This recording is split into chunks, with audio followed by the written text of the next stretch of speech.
मित्रांनो, शिक्षण हे वाघिणीचे दूध आहे आणि जो ते प्राशन करेल तो गुरगुरल्याशिवाय राहणार नाही. बाबासाहेबांनी शिक्षणाला प्रगतीचे पहिले पाऊल मानले.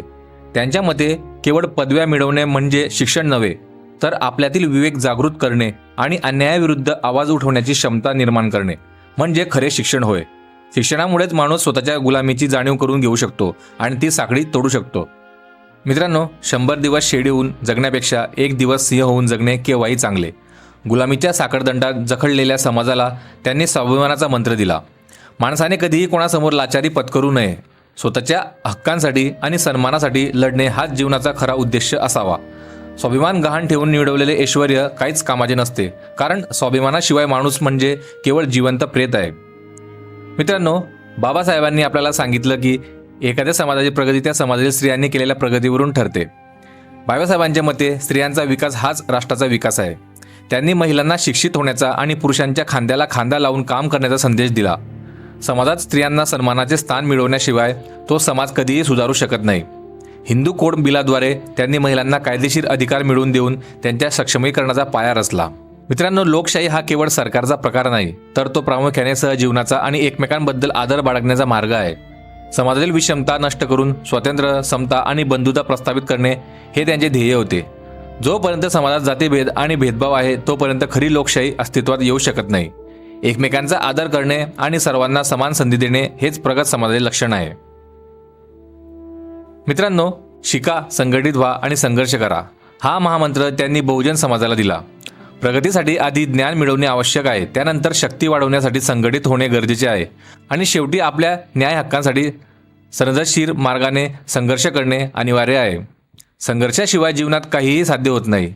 अन्यायाला सहन करणे हा सुद्धा एक गुन्हा आहे, असे त्यांचे स्पष्ट मत होते. मित्रांनो, बुद्धीचा विकास करणे हे मानवाच्या अस्तित्वाचे अंतिम ध्येय असले पाहिजे, पण त्यासोबतच चारित्र्यही महत्त्वाचे आहे.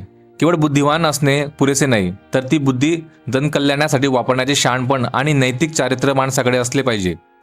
नीतिमत्ता हीच समाजाला एकत्र बांधून ठेवते. जर चारित्र्य नसेल तर विद्वत्ता घातक ठरू शकते. त्यामुळे प्रत्येक व्यक्तीने स्वतःचे चारित्र्य निष्कलंक ठेवण्याचा प्रयत्न केला पाहिजे. मित्रांनो, ज्याला स्वतःचे ध्येय माहीत नाही तो कधीही यशस्वी होऊ शकत नाही. मानवी जीवन हे ध्येय प्रेरित असले पाहिजे. बाबासाहेबांनी आपले संपूर्ण आयुष्य दलित आणि शोषितांच्या उद्धारासाठी समर्पित केले. त्यांनी कठीण परिस्थितीही आपले ध्येय सोडले नाही. प्रत्येक तरुणाने आपल्या आयुष्यात एक उदात्त ध्येय निश्चित करावे आणि ते गाठण्यासाठी अथक परिश्रम करावेत. तरच जीवनाला अर्थ प्राप्त होतो आणि समाजाला फायदा होतो. मित्रांनो, माणूस धर्मासाठी नाही तर धर्म माणसासाठी आहे. बाबासाहेबांनी समाजाला वैज्ञानिक दृष्टिकोन जोपासण्याचा सल्ला दिला. त्यांनी जुन्या, कालबाह्य आणि मानवाला गुलाम बनवणाऱ्या रूढी परंपरांचा त्याग करण्यास सांगितले. अंधश्रद्धेमुळे माणसाची विचार करण्याची शक्ती नष्ट होते. त्यामुळे विवेकाची कास धरून सत्याचा शोध घेणे महत्त्वाचे आहे.